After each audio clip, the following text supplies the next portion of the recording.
Hello, welcome to another of the short videos about using the MachStdMill software package.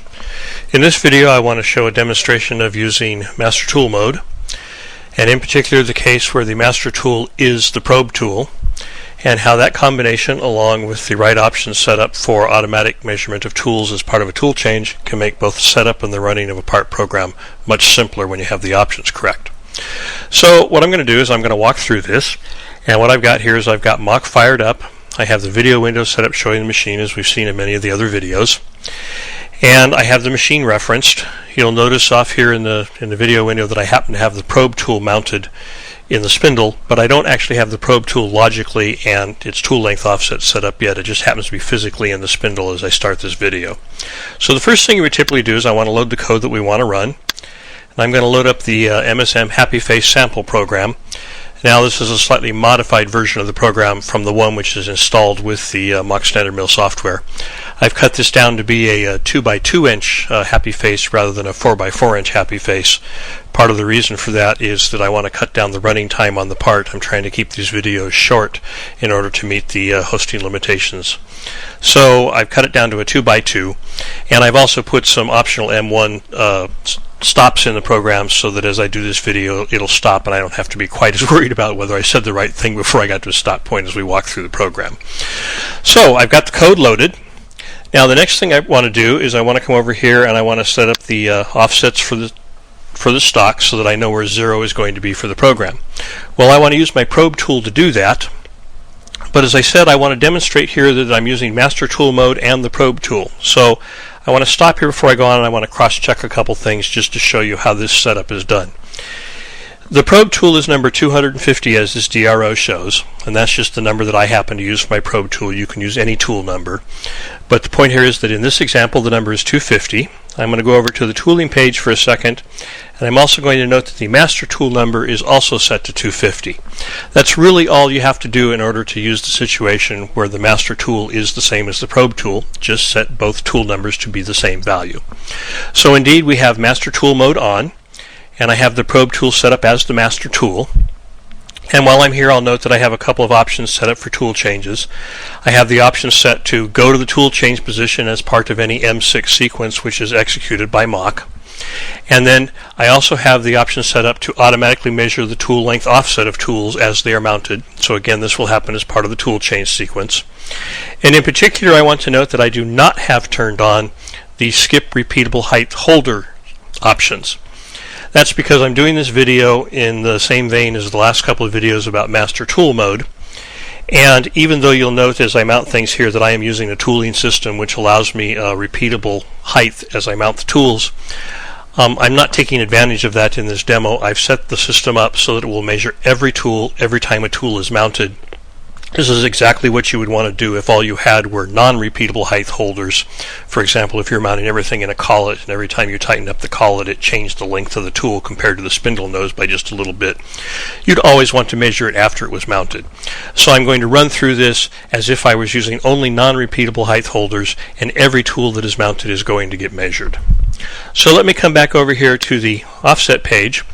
As I said, I want to use my probe to set the 0 for the stock. But even though I happen to have the probe, as I said, physically in the spindle, I haven't really got the system set up to know that it's got the probe tool. So what I want to do is I want to do a tool change. So I want to say T250, M6. I'm going to do this from the MDI line. The system is going to go over to the tool change position, which of course I have set up to be above the touch plate that is used during tool changes to measure tools. And when it gets there, it says, OK, mount the tool and spindle. Now I have already physically mounted the probe tool in the spindle to save us a little time in the video. So I will go ahead and say that I've already mounted the tool physically and it's time for the system to do the measurement. So it lowers the tool down to the touch plate. And it's going to, what it actually measures is the physical tool length, and then it uses the physical tool length to calculate the correct tool length offset. So we finished the measurement,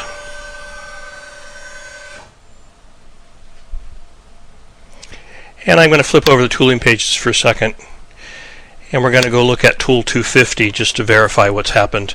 And you'll note that number 250 is both the probe tool and the master tool, and as is appropriate for all master tools, its tool length offset is 0 because it is always equal to itself in length. So let me come back to the probing page here. So I have the probe tool set up. What I'm going to do is I'm going to jog it over to the piece of stock we're going to use.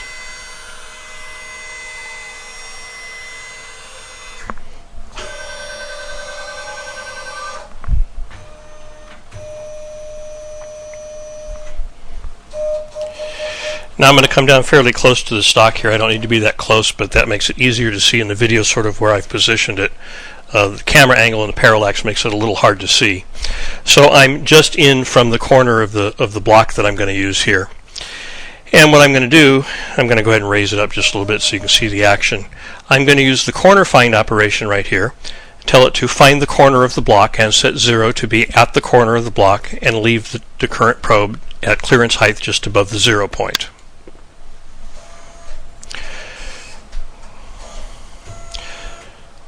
So we come down and we do the standard corner probe operation.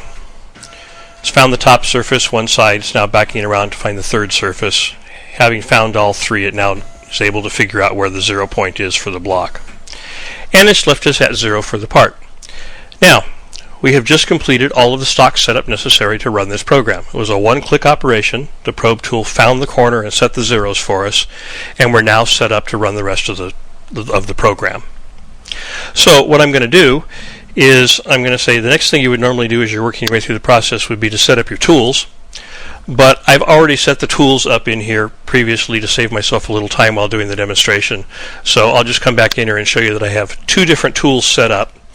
Tool number 1 is used by this program. It's a 3/16 2-flute end mill, and tool number 2 is also set up to be the 1/8 inch diameter end mill. Now, there are tool length offsets here in the entries, but these will get reset as we measure it each time we mount the tools. So, since I already have the tools set up, there's nothing else for me to do in order to set up my tooling. I'm all set for tooling. It's actually time for us to go run the program. So what I'm going to do is I'm going to click Cycle Start. This program will pause at a couple places because I have the optional M1 stop option on, and that'll give me a chance to stop and talk about what the program's going to do at a couple of places without me having to worry about how to do this in exact real time.